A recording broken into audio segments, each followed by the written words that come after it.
So I've got a read aloud book for you. Guessing it's probably not one you've heard before. I think you're gonna like it. We're gonna do a little bit of inferencing as we read it, and I'm gonna read it to you across 3 days. So Monday, Wednesday, and Friday we'll read a little bit. The title is Don't Go Near That Rabbit, Frank. I can see the rabbit. I'm wondering who Frank is. You're gonna find out. Don't Go Near That Rabbit, Frank.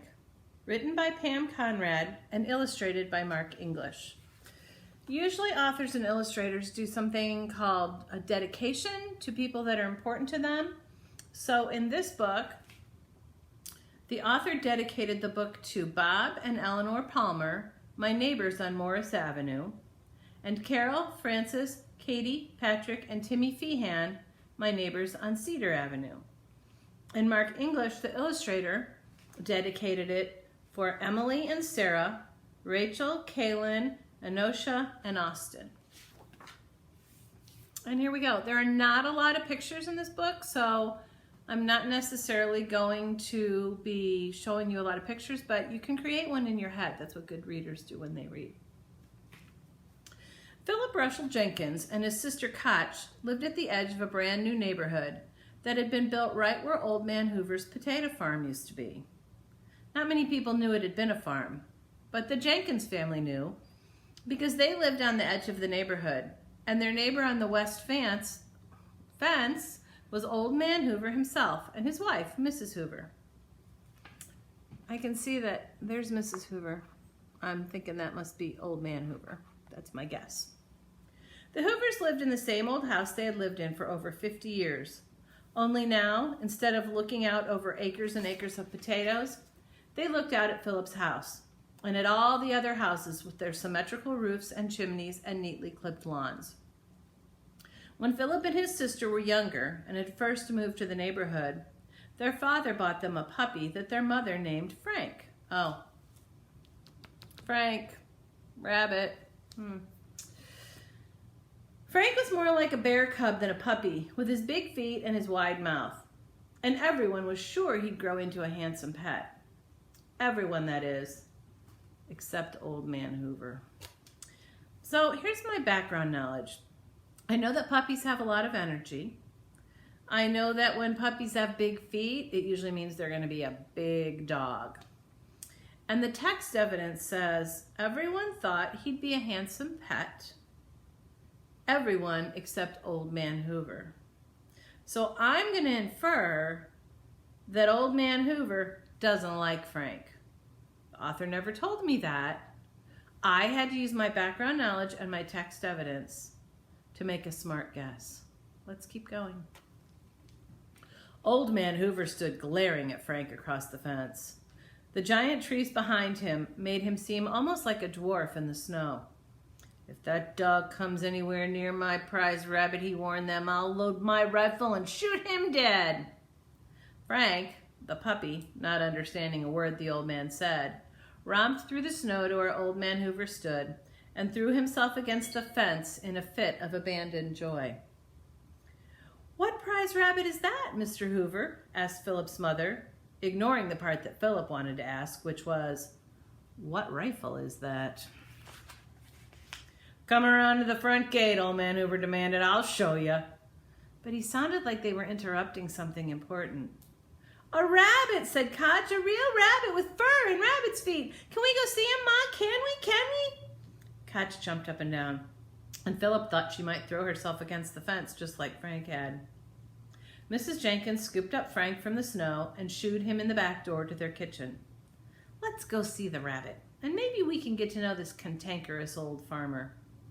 I'm not sure what cantankerous means, but it doesn't sound like a very good word. I'm thinking maybe it's a synonym for grumpy. What do you think?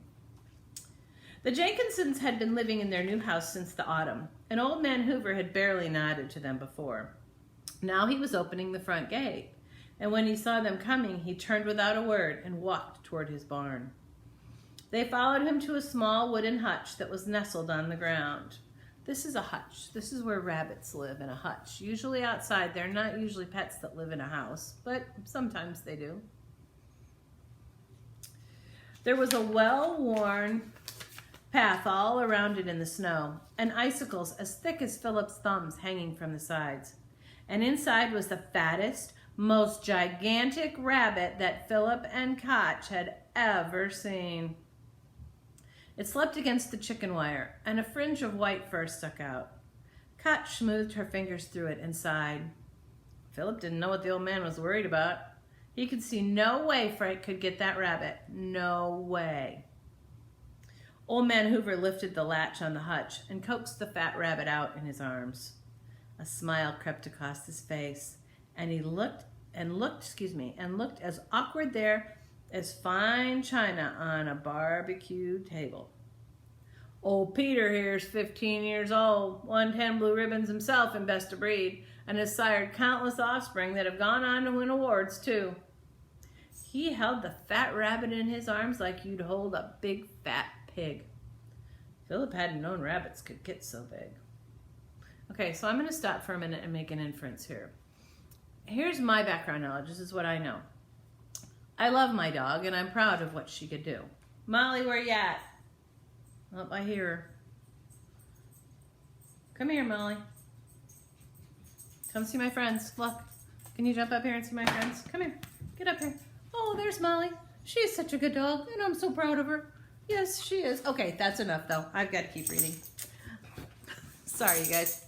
So my text evidence is that Mr. Hoover called the rabbit a prize rabbit and said that old Peter had won many awards. So I'm going to infer that old man Hoover is very proud of his rabbit. And I guess I probably would be too. I'm not a rabbit person, but okay. Koch touched the fur with both hands. Mommy, look at his pink nose and his pink eyes. Peter's back leg twitched lazily. Yes, sir, there was a time when rabbit raising was serious business around here, before those cracker boxes. He motioned with his chin to Philip's house and the neighborhood that spread out beyond it. Oscar, how nice. Why didn't you tell me we had company? Coming across the yard, clear plastic boots on her feet and a green shawl wrapped around her shoulders, was Mrs. Hoover. If Peter was the largest rabbit Philip had ever seen, Mrs. Hoover was the smallest lady he'd ever seen.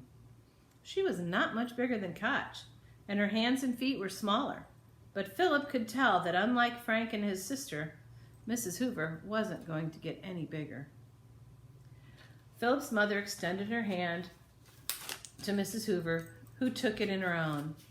Nice to meet you, Mrs. Hoover. I'm Katie Jenkins from next door, and these are my children, Philip Russell and Koch. Oh, and I just made some delicious chocolate chip cookies.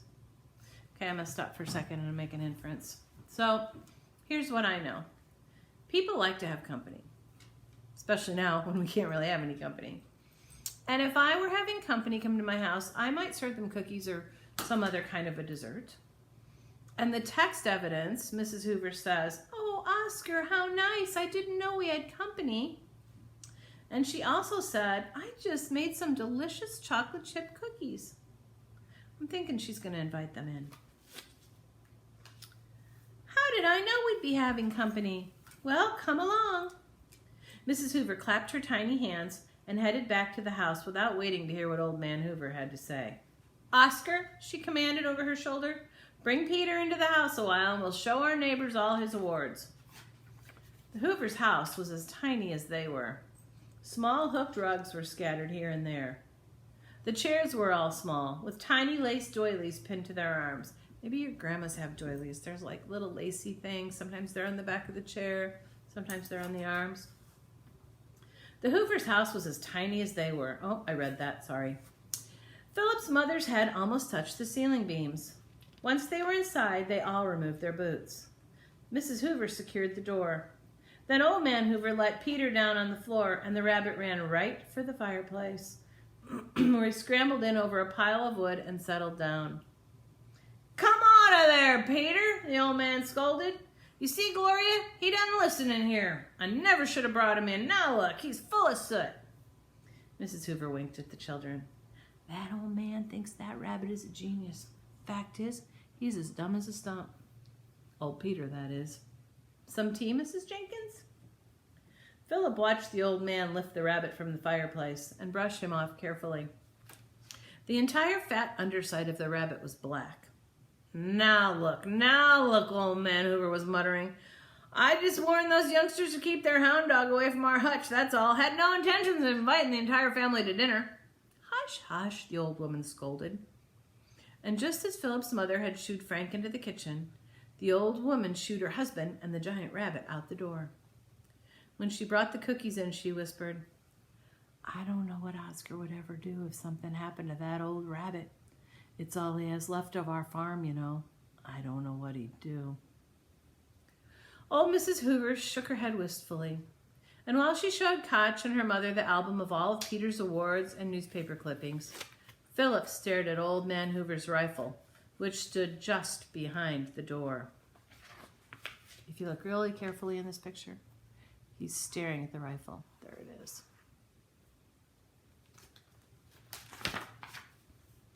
He thought of Frank and what the old man had said. If that old man comes... Oh, no. Sorry, I'm going to do that again. That's what you do if you make a mistake while you're reading. You go back and fix it. If that old dog comes anywhere near my prize rabbit, I'll load my rifle and shoot him dead. That's exactly what he had said. Philip thought of his frisky new puppy, and the cookies in his mouth turned to sand. Okay, I'm going to make an inference here for a minute. So, I know that sometimes dogs are naughty, especially when they're puppies. Molly, she's not so naughty. She's 5 years old. She's pretty good. But I do know this about Molly, who's sitting right over here looking at me, wishing I'd play. I know that dogs like to chase other little animals. That I know. So, old man Hoover in the text said, if he comes anywhere near my prize rabbit, I'll shoot him dead. And then it said, Philip thought of his frisky new puppy, and the cookies in his mouth turned to sand. I'm going to infer that Philip is afraid of what his dog will do to that rabbit. And that's where I'm going to stop for today. Come back tomorrow. I'll read some more of the story. See ya.